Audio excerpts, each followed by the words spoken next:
The Rocky Mountain Goat Alliance was actually founded by a bunch of goat enthusiast volunteers.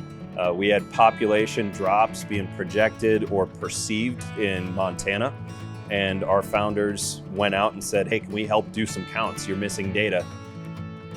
What makes RMGA unique is how we really focus on the science. You don't see us lobbying. You don't see us going and trying to affect policy for one user group or another. You see us advocating for goats using science collected on the ground. The nice thing about the Rocky Mountain Goat Alliance is it's always stayed focused on mountain goats with a strong anchor in developing science and conservation.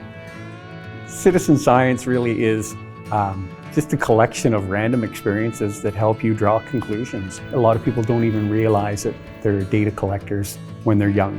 Started fishing. You know, you go fishing with your friends. You know that one creek's a better spot to fish than another creek. That's a data point. That's citizen science. It's experience that you're able to draw on to inform your next action. The main thing that the Goat Alliance was built around is our citizen science work. And our surveys is what we're most known for, where volunteers go out under the direction of trained agency biologists and get goat count numbers in manner that they select and that they need for the data that they're looking for. I never thought of myself as doing citizen science. It just kind of happened with the Goat Alliance back in, I think it was about 2014. They said, what can we do? And I said, well, there's this one area, it's not a mountain goat district, but we've been seeing mountain goats. If you guys can go out and record for me and show me goats, see, I was suspicious of how good would citizens do on these counts, right? But these group of young go-getters went out and filmed a whole bunch of goats for me, and I was like, well, I'll be danged. Here's the proof. I can look at their pictures just as easy as they can look at their pictures, and they're spot on. And they went out and counted a bunch of goats. I said, we got a new goat hunting district. And so I didn't set out to do citizen science. I set out to maybe point some talented people in a budding organization. I just kind of pointed them at a question, and they started helping me answer these questions. And we did it over and over and over again. And I guess now all of a sudden, I realize I'm doing citizen science. Citizen science, as a general rule, has not been a priority for government to be involved with. It has become increasingly important non-government organizations to provide a source of data for decisions to be made. What we've found, and in my professional career, we have found that our hands were tied. We didn't have enough eyes, we didn't have enough hands out there.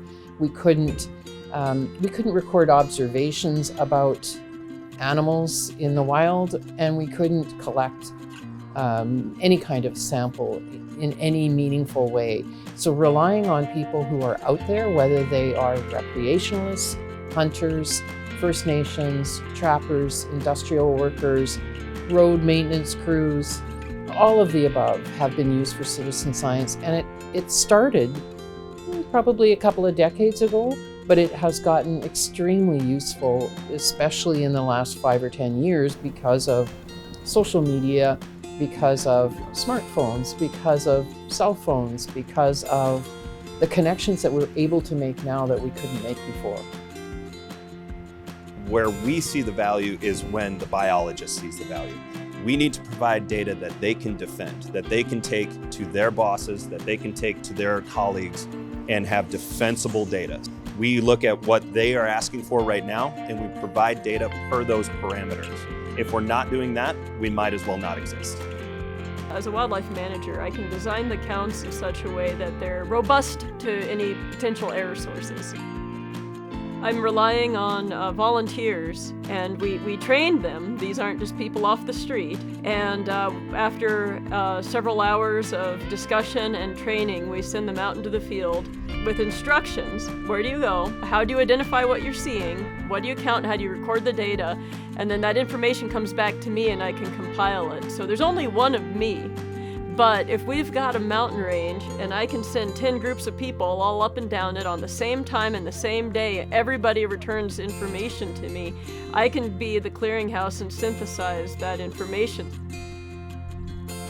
To speak to other biologists who might be in my boat, most of what we do in Montana is we do a minimum count, And if I have that minimum count, that's already conservative. So when I'm setting my hunting quotas, it's going to be conservative to what the total population is. We know it's an undercount. So of all the information that comes back to me, I sort through it and I'll spend a day, and sometimes I'll have another biologist in the office cross-check me.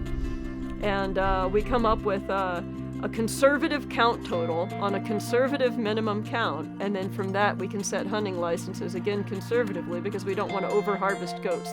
Despite being incredibly conservative, it's helped me get trend information and justify increasing harvest quotas more often than not. My use of citizen science has informed our understanding of certain populations of wildlife. I have no doubt that it could be used better, and I look forward to hearing about how my successor and other programs measuring wildlife health can be more successful. My professional career has been enriched by the use of citizen science.